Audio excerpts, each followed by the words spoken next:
Bonjour, je suis Karl Delbé, je suis enseignant-chercheur à l'École nationale d'ingénieurs de Tarbes et je vais vous présenter la mobilité internationale qui s'adresse aux étudiants de S4 étoiles, S4 AST, S5 et S5 AST. Les modalités que je vais vous présenter sont associées à une sélection pour un départ en 2021-2022 et je n'aurai pas l'occasion forcément de vous rencontrer tous ensemble pour pouvoir faire cette présentation de manière plus dynamique. Aujourd'hui, je vous la propose de manière multimédia, disponible sur Internet. Si vous avez des questions, vous n'hésitez pas à venir nous voir à la DFVE. Vous n'hésitez pas à nous envoyer des mails. On essaiera de répondre à vos questions. Donc la mobilité est obligatoire depuis juin 2020. C'est inscrit dans le règlement de l'école et on a un article 1.12 associé à cette mobilité internationale qui indique que chaque élève ayant effectué toute sa scolarité en France est amené à préparer durant son cursus un projet de mobilité à l'international qui devient obligatoire à partir du diplôme, pour l'obtention du diplôme à partir de juin 2020. Donc cette mobilité, elle peut prendre plusieurs formes. Vous pouvez la faire soit en semestre d'études, soit pendant un stage, soit pour un PFE, euh, à l'étranger par exemple, ou pour un semestre de césure. Alors, partir à l'étranger, ça signifie beaucoup de choses. On va essayer de vous le décrire. Je vais également vous montrer principalement, et c'est l'objet de cette présentation, ce que c'est que partir en semestre de cours. Je vous parlerai également des critères de sélection qui sont associés à cette mobilité, les modalités de sélection et les aides financières auxquelles vous pouvez bénéficier. Vous présenter l'organisation de la direction des relations internationales de l'ENIT. La directrice et coordinatrice Erasmus, c'est Madame Carmen Martin. Elle est en cela aidée par Madame Corinne Laïl, qui est responsable administrative et qui s'occupe principalement des étudiants qui partent en Europe. Il y a également Madame Noémie Claverie, qui s'occupe des étudiants qui partent hors de l'Europe. Et on a également Madame Caroline Marant, qui réceptionne les étudiants provenant principalement de l'Europe, mais également de l'étranger. Elle est aidée en cela par Madame Imena Lacroix, qui va la soutenir pour l'accueil de ces étudiants. Moi, je suis donc Karl Delbé, je suis le coordinateur pédagogique international, je suis associé à la DFVE et je travaille en collaboration avec la DARI. Je suis directement associé à Madame Carmen Martin sur mes activités et en fait, je vérifie les contrats d'études des étudiants lorsqu'ils partent à l'étranger pour vérifier la compatibilité avec les diplômes de l'ENI, mais également pour vérifier le niveau des enseignements qu'ils vont suivre. Il y a également Monsieur Fabien Ducot, qui est responsable EPS, et Monsieur Loïc Lacroix, qui est responsable des programmes Arfitec, Brafitec et Mexfitec, qui sont des équivalents en fait du programme Erasmus en Europe, mais pour les pays d'Amérique du Sud. Alors partir à l'étranger, ça reste un projet personnel, bien que ce soit obligatoire. Par contre, l'avantage que vous avez à l'ENIC, c'est que c'est un projet à choix multiples. Vous pouvez partir en semestre de cours, soit en 7e, 8e ou 9e position de semestre. Vous pouvez partir en stage à l'étranger, soit en semestre 3, soit au 6e semestre, soit au 10e semestre. Et vous pouvez faire ce qu'on appelle un EPS, c'est-à-dire un European Project Semester, c'est un semestre de projet européen, qui se fait de manière non prioritaire par les étudiants qui vont en stage en semestre 6, et de manière prioritaire, soit en semestre 7 ou en semestre 8. Attention, vous ne pouvez pas cumuler un EPS en semestre 6, puis 7, puis 8. Et si vous avez fait votre mobilité EPS en semestre 7 et 8, vous ne pourrez plus faire de mobilité lorsque vous partirez en semestre de cours. Donc, c'est un choix à faire. Et si vous avez envie de beaucoup voyager en utilisant ce dispositif, par exemple, vous pourriez partir en semestre 6 en EPS et ensuite en semestre de cours en 7e, 8e ou 9e semestre. Enfin, vous avez aussi la possibilité de partir pour un projet de recherche. Chaque année, on a sur toutes les cohortes un ou deux étudiants qui décident d'aller en mobilité à l'étranger pour un projet de recherche. Et on a vu des étudiants partir pour un PFE, mais plus récemment aussi pour un S6. Et pour ça, vous devrez vous mettre en relation avec le laboratoire de génie de production afin de vérifier si le projet de recherche est cohérent. À chaque fois que vous ferez une mobilité, vous serez mis en relation également avec la direction des relations internationales, la DRI. Et lorsque vous partirez pour un stage, eh bien là, il faudra vous rapprocher également de la direction des affaires industrielles. Alors, il faut savoir que vous pouvez faire un double diplôme. Ça veut dire que vous pouvez partir à l'étranger par exemple, pendant un semestre de cours. Et à ce moment-là, eh bien, vous pouvez envisager de rester plus longtemps qu'un semestre pour pouvoir rester, par exemple, 18 mois chez le partenaire.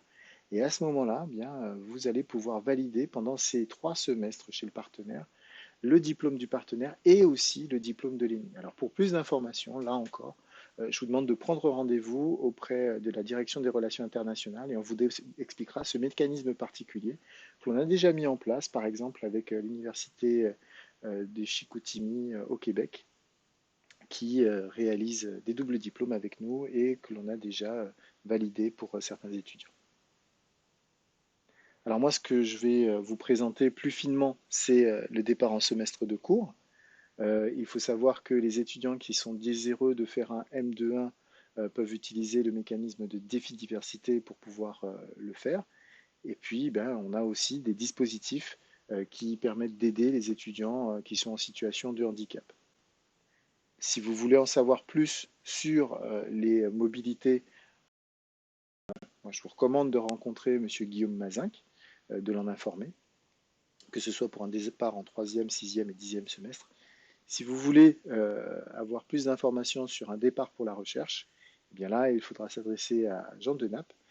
Alors, j'ai mis Jean Denappe parce que ben, c'est notre directeur de la recherche et directeur du laboratoire, mais il est parti récemment à la retraite et on attend encore, au jour d'aujourd'hui, son remplaçant. Donc, n'hésitez pas à vous adresser à la direction de la recherche malgré tout, ou bien à moi-même pour avoir plus d'informations sur ce type de mobilité en projet de recherche. Lorsqu'il s'agit d'un projet européen, votre correspondant, eh bien, ce sera Monsieur Fabien Ducot. C'est, je le rappelle, un projet de mobilité internationale qui est cumulable avec un semestre de cours si vous partez en semestre 6, mais qui ne l'est pas si vous partez en semestre 7 ou 8. Attention, les candidatures se font à la fin du semestre 4 ou à la fin du semestre 5. On a un jury spécifique pour ce projet, ce semestre de projet européen. Et c'est équivalent à un stage S6 ou un niveau master. Fabien Ducot vous fera une présentation appropriée pour le semestre de projet européen. Et moi, je vous le présente très rapidement. Mais voilà, si vous avez plus de questions, n'hésitez pas à vous rapprocher de Fabien Ducot pour en savoir plus. Alors là, de manière synthétique, je vous ai présenté finalement toutes les possibilités de mobilité que vous pouvez réaliser soit en format semestre de cours, soit au format de stage. Si on doit résumer tout ça, eh bien, on peut représenter cela par à partir du 5e semestre jusqu'au 10e semestre. Jusqu'au 5e semestre, vous êtes encore à l'ENIT. À partir du semestre 6, commencent les possibilités de mobilité internationale. En semestre 6 et en semestre 10, vous pouvez faire un stage.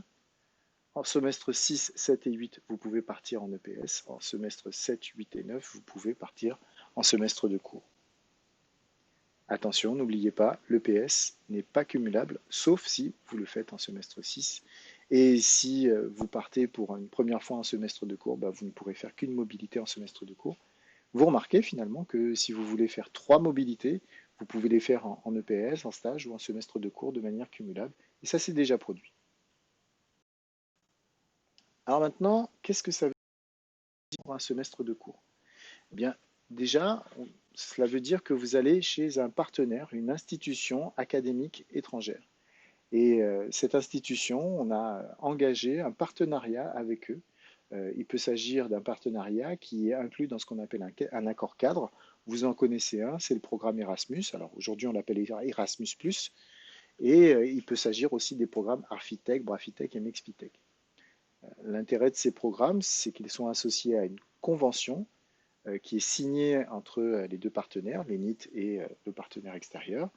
Et on a un nombre de places qui est limité pour pouvoir partir dans cette destination. Les avantages que nous avons négociés, c'est la gratuité des droits d'inscription. chez le partenaire.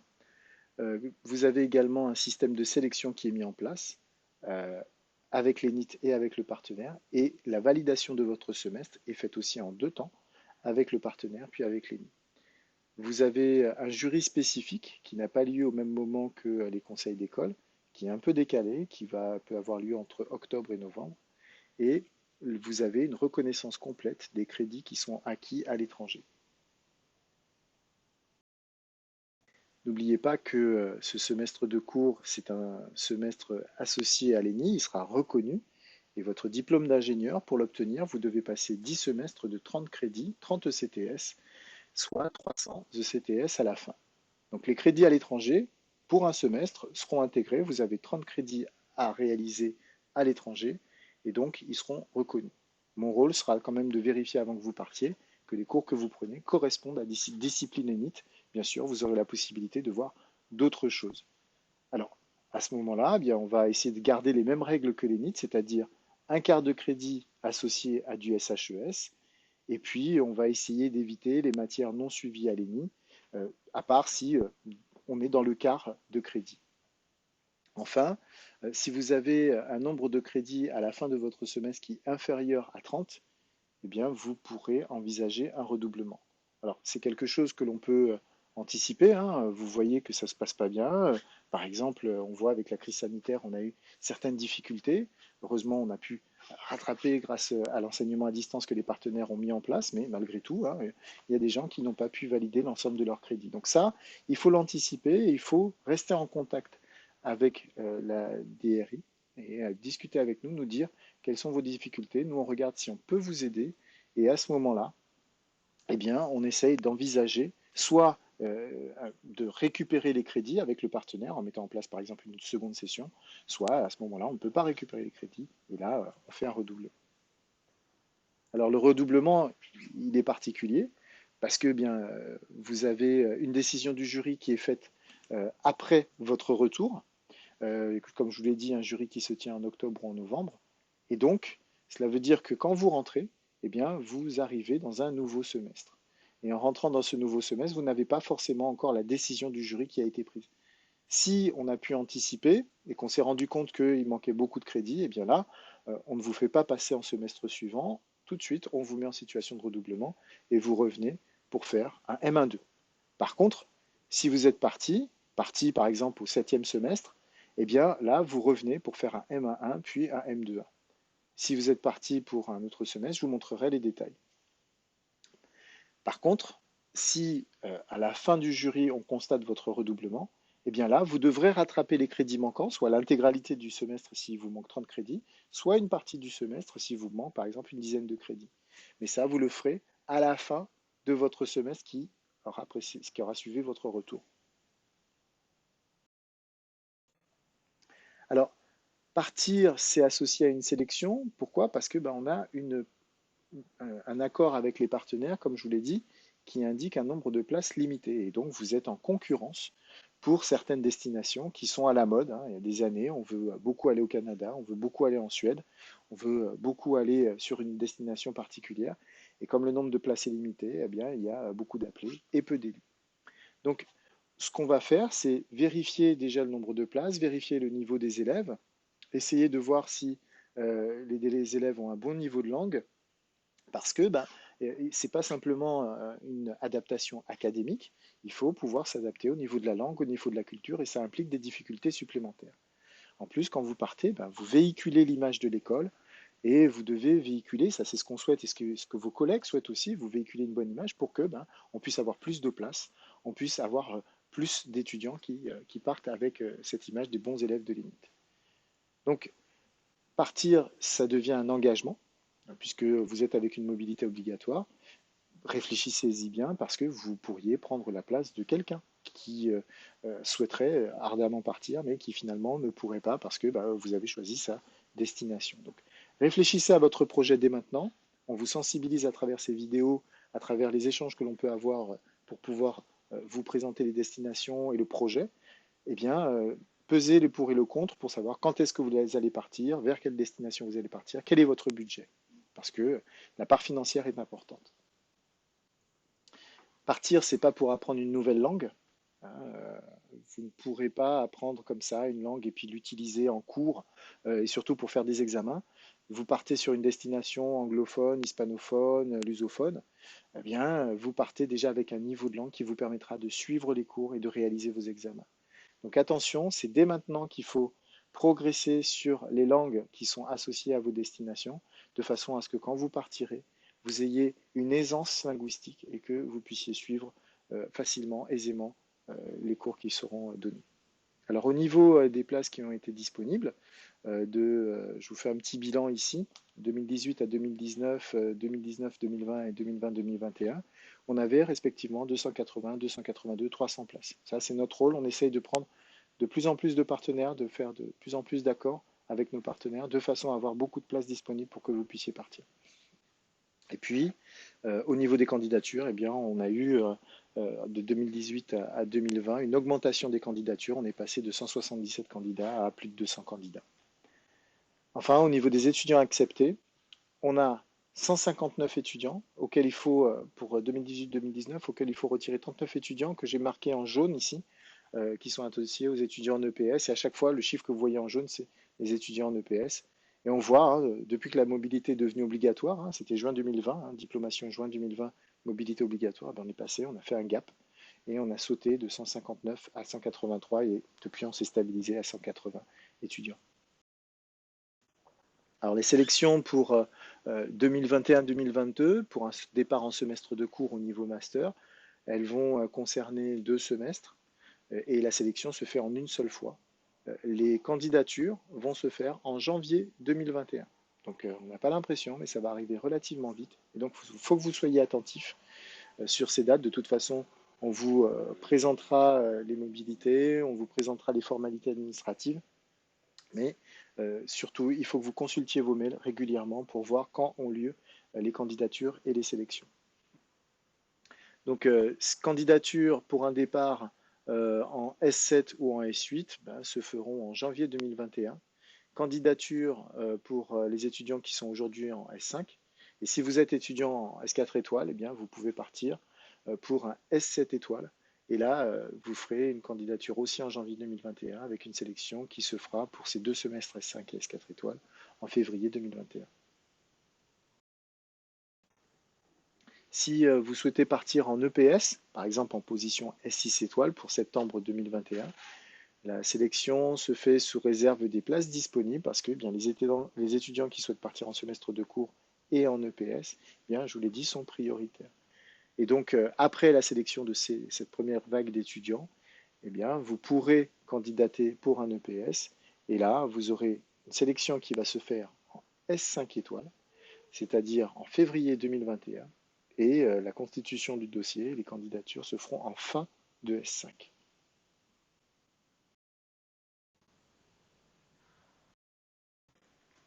Alors, les critères de sélection sont pour pouvoir faire en sorte de satisfaire à toutes les places et puis on va prendre en compte finalement le mérite des élèves, leur mérite académique, l'activité au niveau linguistique. Euh, bon, je vais vous présenter finalement les différents critères qu'on utilise, que vous soyez en S4 ou S4 étoiles, S4 étoiles AST pour une mobilité en S7 ou bien que vous êtes en S5, S5 AST pour une mobilité en semestre 7 ou 8. Alors pour cela, on va se baser sur des éléments de classement qui va nous permettre de voir votre mérite académique. On va utiliser votre moyenne, telle que je l'ai présentée ici, et on va pouvoir utiliser également la moyenne de votre promo, et on va établir un score qu'on va appeler M, qui sera votre moyenne sur la moyenne de la promo. On va vérifier également votre assiduité et on va compter le nombre d'absences injustifiées que vous avez pour un semestre donné, et on va établir un score qui sera le score AI associé au nombre d'absences injustifiées pour un semestre numéro I. On va essayer de faire preuve d'équité et pour cela, comme vous ne venez pas tous du même cursus, hein, vous avez certains étudiants qui arrivent pour la première fois à l'ENIT et qui n'auront qu'un semestre et d'autres qui arrivent qui sont à l'ENIT depuis beaucoup plus longtemps, eh bien on va faire une moyenne sur le nombre de semestres que vous avez réalisé à l'ENIT. Et donc on va obtenir un deuxième score qui sera le score M, construit à partir des moyennes de chaque semestre, et il sera égal à M1 plus M2 plus tous les semestres que vous avez faits, divisé par le nombre de semestres et multiplié par 100. On va faire la même chose pour les absences. On va accumuler toutes les absences que vous avez eues au cours de tous les semestres et on va diviser par le nombre de semestres. Finalement, on va essayer de faire un classement à partir d'une note qui privilégiera les résultats académiques, c'est-à-dire les sciences et techniques et les langues qui sont évaluées de manière continue. Puis, on va également récompenser l'assiduité, on va valoriser les projets étudiants. Et pour cela, on aura un score S qui sera 3 fois M moins A. On ne va pas prendre plus A parce que sinon, ça ne marcherait pas au niveau de l'assiduité. Ça va nous permettre de faire un classement et vous pouvez candidater à beaucoup de destinations. Vous pouvez même candidater pour autant de destinations que vous le souhaitez. Vous pouvez cumuler deux mobilités, comme je vous l'ai dit, la mobilité en EPS au semestre 6 et la mobilité en semestre court pour des enseignements de niveau master. Attention, l'EPS en S6 ne peut se faire que sur les places restantes après sélection des étudiants qui l'auront choisi pour un départ en master. Donc, il y aura peu de place pour l'EPS. Comme je vous le disais, on autorise un nombre de vœux illimité. Les vœux sont classés par les étudiants. Les vœux sont examinés dans l'ordre qui est défini par les étudiants.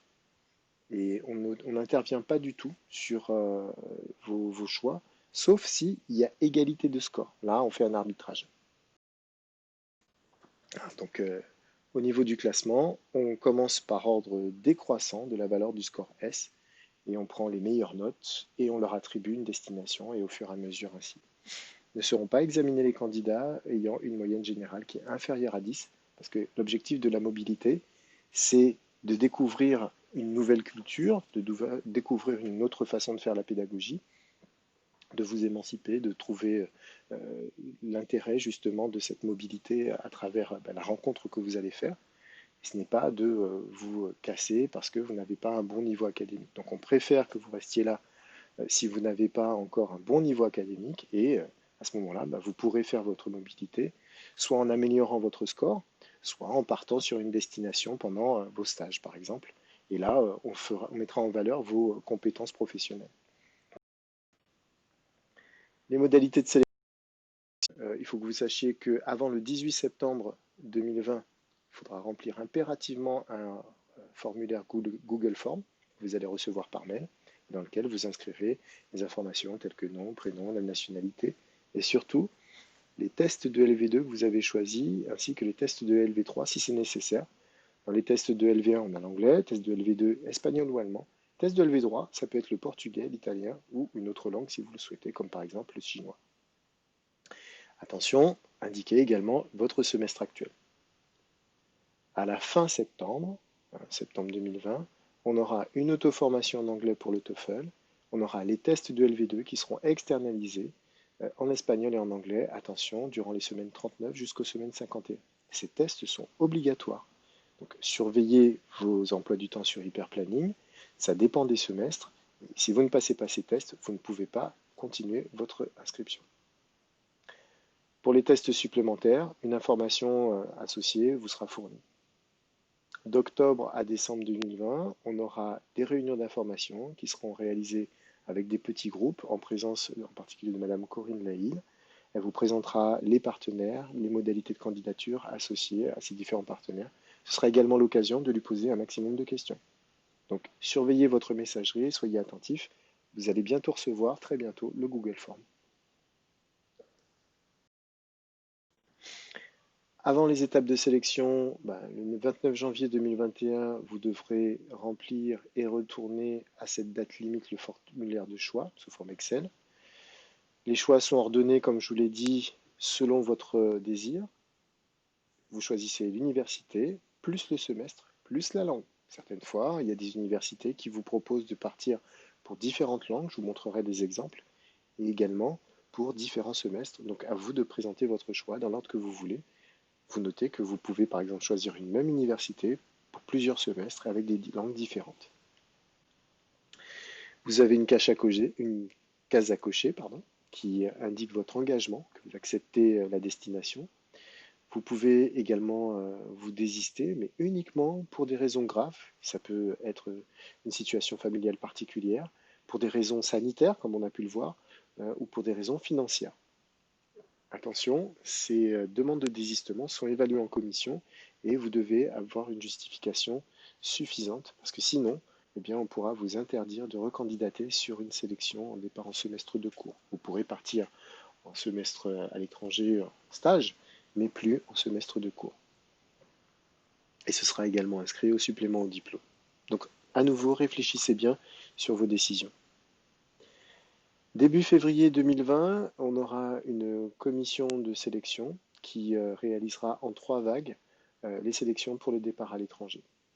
Et puis en fin février 2021, vous aurez la notification individuelle des affectations. Donc là encore, surveillez vos messageries, soyez attentifs. Les pays de destination possibles. Eh bien, là, je présente en Europe, donc on est sur des programmes Erasmus, hein, on a extrait les programmes EPS qui vous seront présentés par Fabien Ducot. On a 53 universités partenaires qui vont de la Finlande, l'Estonie, la Suède, la Belgique, le Portugal, la Macédoine, la Turquie, etc. Vous avez un petit drapeau associé à chaque pays qui indique la langue dans laquelle sont réalisés les cours. Donc en Finlande, par exemple, c'est en anglais. Au Portugal, c'est également en anglais. Notez que si vous avez une destination qui vous intéresse, vous remarquez qu'on n'a pas le Royaume-Uni, mais si vous souhaitez partir au Royaume-Uni, à ce moment-là, eh bien, vous pouvez nous faire une proposition pour un partenariat avec un établissement. On étudie avec le partenaire que vous nous proposez s'il est possible de mettre en place un accord, et à ce moment-là, eh bien, on vous donne la possibilité de partir dans le cadre de cet accord. Sinon, vous pouvez aussi partir dans ce qu'on appelle le free mover, c'est-à-dire un étudiant qui prend en charge l'ensemble de son départ pendant cette période et les crédits dont vous aurez fait l'acquisition pendant cette période seront comptés dans votre diplôme. Donc n'hésitez pas à nous contacter, tant pour des destinations qui vous sont indiquées ici que pour des destinations qui ne le sont pas. On essaiera de vous aider pour pouvoir monter votre dossier et réaliser votre souhait. Les autres destinations possibles, on a le Canada, le Mexique, je vous disais, hein, les programmes Arfitec, Mexfitec, Brafitec sont associés à l'Amérique du Sud, le Costa Rica, l'Équateur, la Colombie, tout cela sur des langues espagnoles avec l'Argentine. Et puis au Brésil, on a des destinations qui sont à la fois en portugais et également en anglais. En Afrique, on a le Ghana et le Maroc, le Ghana en anglais, le Maroc en français, le Liban, l'Inde, la Corée du Sud et le Japon en anglais. Et tout récemment, on a rentré un partenaire avec un programme qui s'appelle le MIC, avec des avantages financiers très intéressants. Je vous invite à venir nous contacter pour en savoir plus, qui est la Russie. Toujours dans le cadre du MIC, avec le Maroc, on est en association avec l'Académie d'aviation civile là-bas. Et donc, cette académie propose un programme également très intéressant au format MIC, hein, c'est Mobilité internationale de crédit, avec des financements également très attractifs. Donc, n'hésitez pas à prendre connaissance de ces formats si vous êtes intéressé pour partir au Maroc. Donc, les étudiants de S4, n'oubliez pas que vous avez des tests de LV1 à faire et des tests de LV2 à faire. Les évaluations sont de type ETS, TOEFL ou Bright Language. Ces tests sont obligatoires. Et donc, voilà, hein, ces tests seront externalisés au CEL. C'est une structure qui se trouve pas très loin de l'ENI. Et les informations vous seront données pour pouvoir aller faire vos tests qui seront diffusés sur Hyperplanning. Attention, hein, pour la plupart des destinations, le niveau minimum qui est requis pour le niveau de langue, c'est un B1 ou un B2. Donc aujourd'hui, vous pouvez vous tester sur ces plateformes qui proposent des tests gratuits, voir quel est votre niveau et essayer de vous entraîner pour pouvoir atteindre ce niveau B1 ou B2. Les tests, je vous le rappelle, sont obligatoires. Pas de test, pas de départ. Alors, quelques recommandations pour améliorer votre niveau de langue. Vous pouvez faire des échanges linguistiques pendant les périodes de vacances. Vous pouvez penser à rencontrer les étudiants qui sont en échange et justement hein, faire par exemple des soirées polyglottes. Vous pouvez aller à la bibliothèque. On dispose d'un certain nombre de revues bilingues. On a également accès à des DVD, des CD qui sont dans les deux langues et donc des méthodes aussi pour pouvoir faire le TOEIC et le TOEFL. N'hésitez pas à discuter avec les documentalistes, elles vous aideront. Elle dispose aussi d'une grande collection de séries, de films en VO. Vous pouvez également aller sur les plateformes qui vous fournissent la possibilité de vous entraîner avec des forfaits qui vont de la gratuité jusqu'à des prix qui peuvent être assez intéressants. Vous pouvez aussi rencontrer une personne qui peut vous permettre de pratiquer mieux la langue. Quelques destinations et exemples qui datent un peu hein, maintenant, mais bon, qui sont quand même disponibles, hein. Vous avez vu, je vous ai montré le Brésil. Vous pouvez partir en Angleterre, aux États-Unis. Ce ne sont pas des destinations qui sont dans les cadres que je vous ai présentés, mais au format stage. Ça vous ouvre la possibilité de destinations que je n'ai pas forcément présentées. Donc voilà, si vous avez des destinations qui vous intéressent, n'oubliez pas la possibilité du stage. Et je vous rappelle, pour cela, vous pouvez également contacter Monsieur Mazinck et la DAI. Après la sélection, eh bien, on va vous faire un contrat d'études. Je vais vérifier ce contrat d'études. Ça permettra à la DFVE de le valider.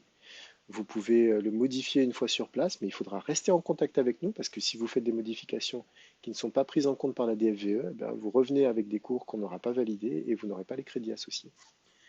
Vous remplissez votre dossier de candidature qui est envoyé aux partenaires par la Direction des relations internationales.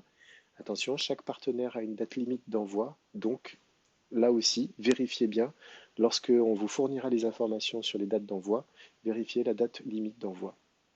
Et vous aurez une confirmation d'acceptation par le partenaire. On vous aidera pour les formalités. Pour cela, on vous aidera à préparer votre départ, les vaccins, les visas, les assurances. Et vous pourrez monter également des demandes de financement. À votre retour, soit vous passez, soit vous redoublez. On reconnaît les crédits que vous avez acquis, 30, 25, 15, et vous avez, si vous avez tout validé, une équivalence pour un semestre. Sinon, on devra envisager un redoublement, et ça se fera pendant le jury de validation.